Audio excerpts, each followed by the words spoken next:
नमस्कार मित्रों, आप सभी का लॉजिकल सनातन ज्ञान चैनल में स्वागत है। आज सुबह मैंने एक प्रश्न का उत्तर दिया था कि सम्मोहन में और ध्यान में क्या अंतर है, और इसके लिए मैंने अपना एक व्यक्तिगत उदाहरण भी दिया था। तो जिन सज्जन ने सुबह प्रश्न किया था ग्रुप में, हम उन्होंने ऑडियो कल बना के भेजा है। ये उनका नाम श्री भरत पारिक है, वो गुजरात के हैं। उन्होंने प्रश्न किया, बहुत बढ़िया प्रश्न किया, ज़रा आप भी थोड़ा सुनिए। सर, अगर जो भी आपने उत्तर दिया है उससे मैं संतुष्ट हूँ, लेकिन सर मेरे मन में एक विचार और यह आ रहा है कि क्या अपने जब ध्यान द्वारा सम्मोहन करें या सम्मोहन अपन करते हैं तो अपने कर्मों का वो बंधन होता है या कोई प्रकार का बंधन नहीं होता। मतलब जैसे आपने बोला कि आप शतरंज का खेलते थे, लेकिन आपने उसके अंदर एक मेरे नज़रिए में आपने एक चीटिंग का कार्य किया। तो वैसे ही जैसे मैं किसी के कर्म बंधन से बंध जाता हूँ, अगर मैंने किसी को सम्मोहन किया है तो उससे मेरे कर्म बंधनों पर क्या इफेक्ट होगा? ये इनका प्रश्न बहुत अच्छा है, क्योंकि मैं सबसे पहले मैं मित्र बता दूँ, आपने जो पुनः प्रश्न किया है इसके लिए आपका एक बार पुनः धन्यवाद। देखिए, हम युवा थे, 18-20 साल के, और शतरंज बचपन से खेलते थे। तो लखनऊ यूनिवर्सिटी की डेलीगेसी में भी मुझे खेलने का मौका मिला, और लखनऊ यूनिवर्सिटी के चैंपियन थे प्रभात अधौलिया, उनको हराने का मौका मिला। फिर लखनऊ डिस्ट्रिक्ट खेला था मैंने, कानपुर में GSVM गणेश शंकर मेमोरियल विद्यार्थी चेस टूर्नामेंट खेला था, उसमें भी चैंपियन था। अपने SBTI कानपुर का भी लगातार एक बाजी नहीं हारा, जितने साल रहा मैं कैप्टन रहा और चैंपियन रहा। तो ये जो आपने कहा कि मैंने एक तरह से अपने संकल्प के द्वारा दूसरे को गलत चाल करने को बाध्य किया, ये चीटिंग है।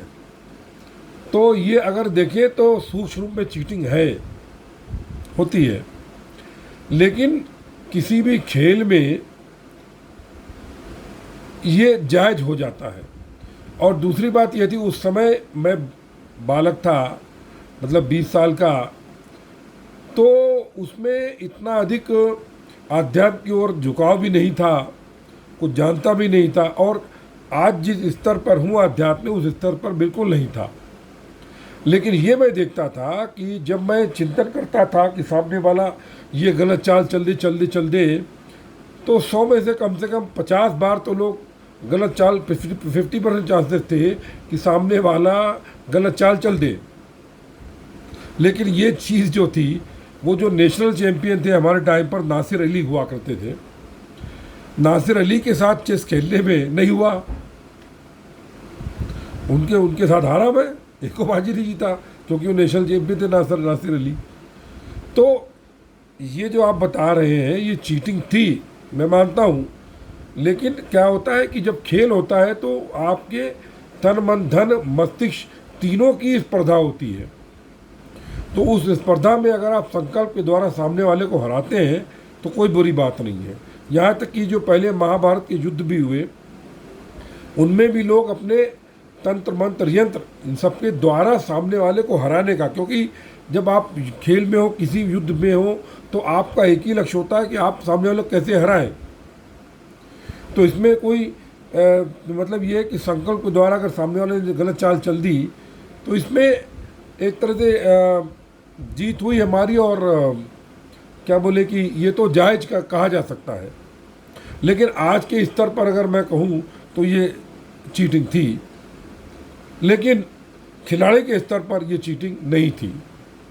अब आपने ये बताया कि अगर आदमी ये सोचता है, ये करता है, तो क्या ये उसका कर्म बंधन है? जी है।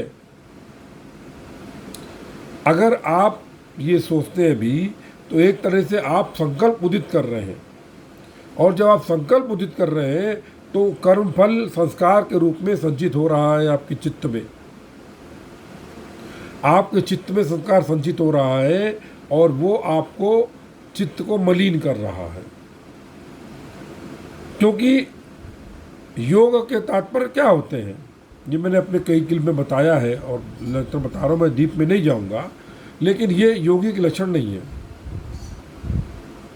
क्योंकि वो संस्कार विहीन होना चाहिए हमको। और हम चिंतन के द्वारा अगर आप जैसे सम्मोहन के द्वारा आप अगर ध्यान कर रहे हैं तो आप बेसिकली गिर रहे हैं नीचे,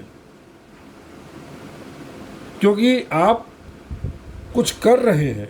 ध्यान में आप कुछ ना करें और यदि कुंडली जागृत है तो आप और भी कुछ ना करें, ताकि वो कुंडली शक्ति क्रिया करके क्रिया के रूप में आपके संस्कारों को बाहर निकाले।